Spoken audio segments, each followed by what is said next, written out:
இல்ல காங்கிரஸ் வந்து கூட்டணியில போட்டியிடுது. எங்களை பொறுத்த வரைக்கும் வந்து கூட்டணி ஒரு மகத்தான வெற்றி அடையும் நாங்க நினைக்கிறோம். ஏன்னா வந்து 5 ஆண்டு காலமாக நிறைய திட்டங்களை வந்து தமிழ்நாடு அரசாங்கம் செஞ்சிருக்காங்க. குறிப்பா வந்து முதலமைச்சர் மீதான ஒரு மதிப்பு வந்து அதே மாதிரி இருக்க நம்ம பார்க்க முடியுது. தலைவர் ராகுல் காந்தி அவர்கள் மேல தமிழ்நாட்டு மக்களுக்கு எப்பவுமே ஒரு அபரிதமான அன்பும் மரியாதையும் இருக்கு. அவரும் வந்து நாடாளுமன்றத்தில் ஒரு தமிழ்நாட்டினுடைய குரலா இருக்காரு. சோ அது ஒரு வலிமையான ஒரு கூட்டணியாவும் நம்ம இருக்கோம். அதனால வந்து மிக நிச்சயமா ஒரு மகத்தான வெற்றி அடைய முடியும்.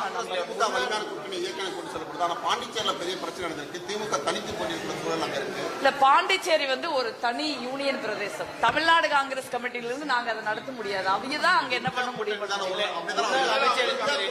செந்தில் பாலாஜிக்கு சிபிஐ சம்மன் கொடுத்திருக்காங்க. உண்மையிலே சிபிஐ சம்மன் வந்து அது நேரடியா நடக்குது நினைக்கிறீங்களா இல்ல மறைமுகமா அரசியலுக்காண்டி அவர் முடக்கம் நினைக்கிறீங்க? இல்ல கரூர் விவகாரத்தை பொறுத்த வரைக்கும் வந்து அந்த மொத்த என்கொயரியுமே விசாரணையுமே வந்து சிபிஐ வந்து ஒரு அரசியல் உள்நோக்கத்தோட பாக்குறாங்கன்னு நினைக்கிறேன் நானு. ஏன்னா திடீர்னு விசாரணை நடத்துறாங்க, அப்படியே விசாரணை நிறுத்திடுறாங்க. அப்புறம் தேர்தல் நெருங்குறப்ப ஒரு விசாரணை நடத்துறாங்க. 41 பேர் இறந்து போயிருக்காங்க. ஒரு சின்ன பசங்க பிள்ளைங்க எல்லாரும் அது வந்து அந்த துயரம் இன்னைக்கு எங்க நெஞ்சில் இருக்கு. ஆனா பாஜக ஒரு 41 பேரோட மரணத்துல அரசியல் தான் பண்ணலாம்னு நினைக்கிறாங்களே ஒழிய அந்த மரணத்திற்கு ஒரு நியாயம் கிடைக்க செய்யலாம்னு அவங்க நினைக்கலன்னு தான் நான் நினைக்கிறேன். அந்த என்கொயரி மேல எனக்கு வந்து நம்பிக்கை இல்லாத மாதிரி சூழல் தான் இருக்கு. நாங்க சிபிஐ என்கொயரி அமைச்சப்பே நாங்க அப்படிதான் நான் சொன்னேன். இப்பவும் நம்ம சொன்னது சரிங்கிற மாதிரி தான் நடந்துக்கிறாங்க. தமிழ்நாட்டில் பெண்களுக்கு பாதுகாப்பு அதிமுக போராட்டத்தில் பேசிய சிவி சண்முகம் முன்னாள் அமைச்சர் பெண்கள் குறித்து அவங்க பேசி இல்ல தமிழ்நாட்டுல பெண்களுக்கு பாதுகாப்பு இல்லைன்னு முதல்ல கரூர்ல தான் போராட்டம் பண்ணாங்க. கரூர்ல பாஜகவுடைய மாநில தலைவர் என்னையே ரொம்ப ஆபாசமா பெண்களுக்கு பாதுகாப்பான இல்லைன்னு சொல்ற கூட்டத்துல பேசுறாரு.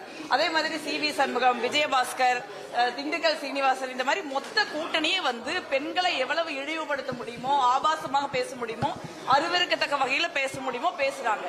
இதுதான் வந்து தமிழ்நாட்டின் கலாச்சாரமா? ஒரு பெண்களை பத்தி ஒரு அரசியல் மேடையில பேசுறதுக்கு 1000 விஷயம் இருக்கு. நீங்க தமிழ்நாட்டை பத்தி பேசுங்க, தமிழ்நாட்டு மக்களுடைய எதிர்காலத்தை பத்தி பேசுங்க, மாநில உரிமைகள் பறிக்கப்படுறத பத்தி பேசுங்க, கூட்டணியில் இருந்தாலும் பேசலாம்ல. இப்ப தமிழ்ல ஒரு மேடை போட்டு பெண்களை அசிங்கப்படுத்துறதுக்காகவே பாஜக அதிமுக கூட்டணி ஒரு மேடை போடுறாங்க அப்படிங்கிறது ஒரு வருத்தமா இருக்கு. ஆனா தமிழ்நாட்டு பெண்கள் அதையெல்லாம் கேட்டுட்டு கடந்து போற பெண்கள் அல்ல. அதற்கான எதிர்வினை வந்து ரொம்ப கடுமையா இருக்கிறதையும் நம்ம பாக்குறோம்ல.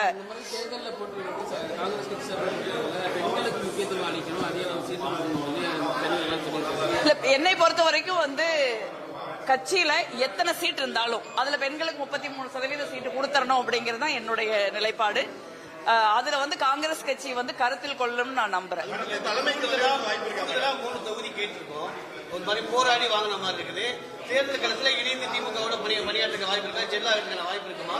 இல்ல ஒரு கோபத்தை வெளிப்படுத்துவாங்களா?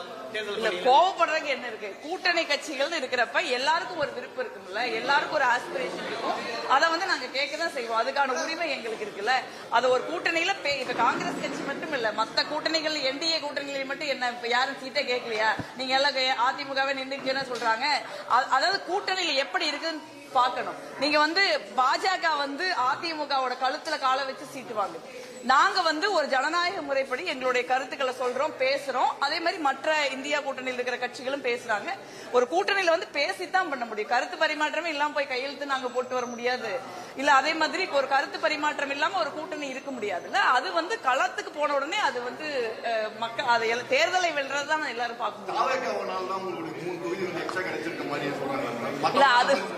அது வந்து உங்களுடைய கருத்து. நீங்க வந்து காங்கிரஸ் கட்சிக்குன்னு ஒரு தனித்த மதிப்பும் மரியாதையும் தமிழ்நாட்டில் இருக்கு.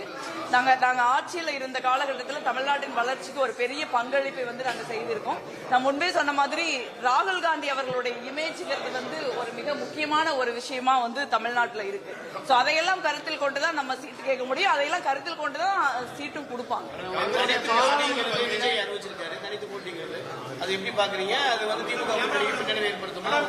இல்ல திமுக கூட்டணியை பொறுத்த வரைக்கும் நான் என்ன நினைக்கிறேன்னா, நாம செஞ்ச 5 ஆண்டு காலம் கல்வி, நீங்க ஒரு சமூக நீதி, ஹெல்த், இன்ஃப்ராஸ்ட்ரக்சர், எஜுகேஷன், வேலை வாய்ப்பு, இந்த மாதிரி மிகப்பெரிய முக்கியமான துறைகள்ல ஒரு சிறந்த பங்களிப்பை வந்து இந்த அரசாங்கம் செஞ்சிருக்கு.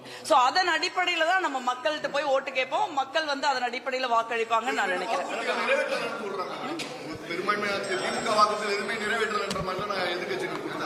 அந்த எதிர்கட்சிகளை பார்த்து கேளுங்க. ஒருத்தர் வந்து 2014 சொன்னாரு, நாங்க வந்து விவசாயிகளுடைய வருமானத்தை இரட்டிப்பாக்குவோம் அப்படின்னு சொன்னாங்க. வேலை வாய்ப்பு இல்லாத ஒரு சூழலை வந்து வேலை வாய்ப்பு எல்லாரும் கிடைக்கிற மாதிரி 2 கோடி பேருக்கு வேலை தருவோம் வருஷத்துக்குன்னு சொன்னாங்க.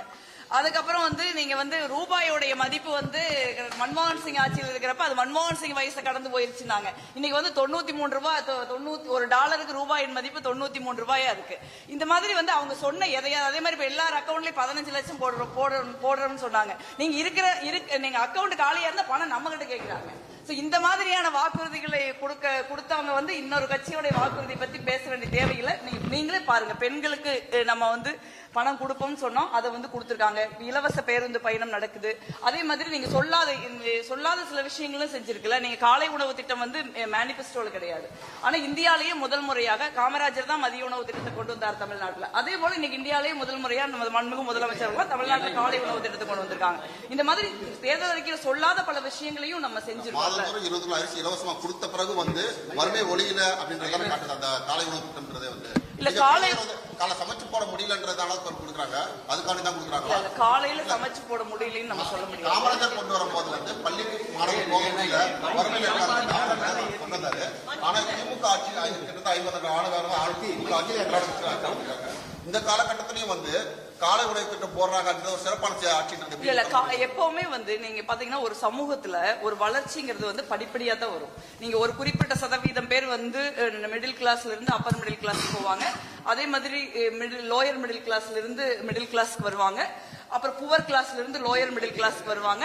இப்படிதான் வறுமையை வந்து கட்டங்கட்டமா தான் உலகெங்கும் எல்லா நாடுகளையும் ஒழிக்க முடியும். தமிழ்நாட்டை பொறுத்த வரைக்கும் நிறைய சிறப்பான வறுமை ஒழிப்பு திட்டங்களை வந்து நம்ம செஞ்சிருக்கோம். பட் இன்னும் வந்து கொஞ்சம் வறுமை இருக்கு. நெக்ஸ்ட் ஒரு அடுத்த 5 ஆண்டு காலம் இதே மாதிரி ஒரு சிறப்பான ஆட்சி இருந்ததுன்னா அதுவும் வந்து முழுக்க ஒழிக்கப்படும் நான் நினைக்கிறேன். இல்ல, எந்த அரசியல் கட்சியுமே வந்து தன்னுடைய நிலைப்பாடுன்னு ஒண்ணு இருக்கும்ல, அதுக்கு வந்து அந்த நிலைப்பாட்டை கொண்டிருக்கிறதுக்கான அரசியல் கட்சிக்கு ஒரு உரிமை இருக்குன்னு நான் நினைக்கிறேன். அதற்கான ஒரு காலம் இருக்கு. எந்த ஒரு நிலைப்பாட்டுக்கு ஒரு கையிட வேண்டிய தேவை எங்களுக்கு என்ன இருக்கு? அது ஒண்ணு பெரிய குற்றம் கிடையாது இல்ல. சோ அதற்கான ஒரு காலம் இருக்கு.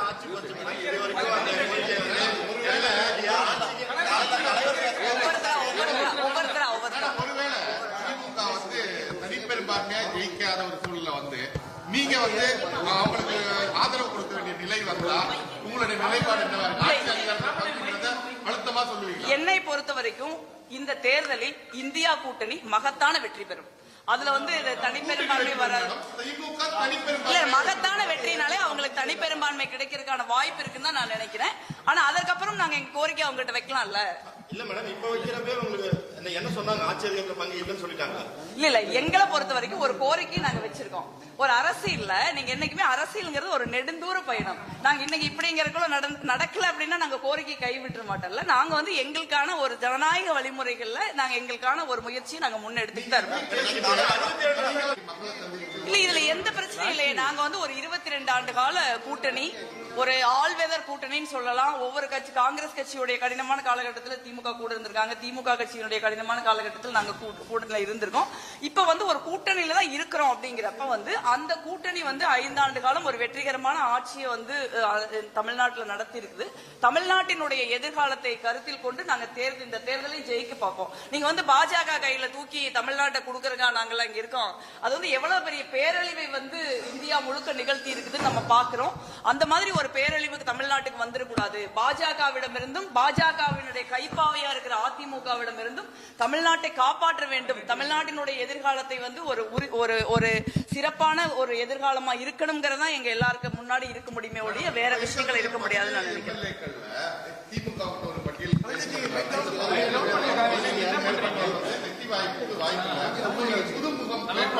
இல்ல, நாளைக்கு வந்து தமிழ்நாடு காங்கிரஸ் கமிட்டியுடைய தேர்தல் பிரதேச காங்கிரஸ் கமிட்டியோடைய கூட்டம் நடக்க இருக்கு. தமிழ்நாடு காங்கிரஸ் கமிட்டி தலைவர் அவர்கள் தலைமையில அது குறித்த விஷயங்கள் அந்த கூட்டத்துல தான் பேச முடியும், ஊடகங்கள்ல பேச முடியாது.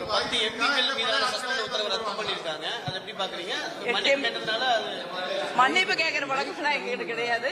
அதே மாதிரி மன்னிப்பு கேட்கக்கூடிய குற்றத்தை ஏதும் எங்க நாடாளுமன்ற உறுப்பினர்கள் பண்ணல, வருத்தமெல்லாம் தெரிவிக்கல. நாங்க நாடாளுமன்றத்தை பொறுத்த வரைக்கும் வந்து நாடாளுமன்றத்துல மக்களுக்காக பேசுறதுக்கு, மக்களுக்காக குரல் கொடுக்கறதுக்கு தான் நாங்க அங்க போயிருக்கோம்.